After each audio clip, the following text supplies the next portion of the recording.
پایه‌ای براش خوبه تناسبش وارد بشه. به نظر من نگاه کن الان این اندازه دستم که گذاشتم عالیه.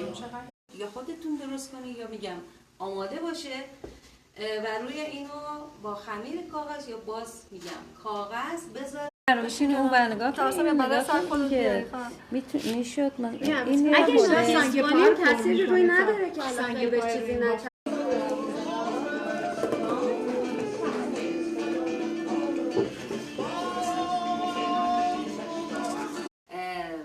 حالت برنز داشته باشه یا چوب یا سنگ داشته باشه که وقتی طرف مثلا دیگه هم اینو نگاه میکنه یک دوست داره فقط این خمیرشو اینجوری بذارید که اول خمیر گذاشتن یاد بگیرم. آره بعد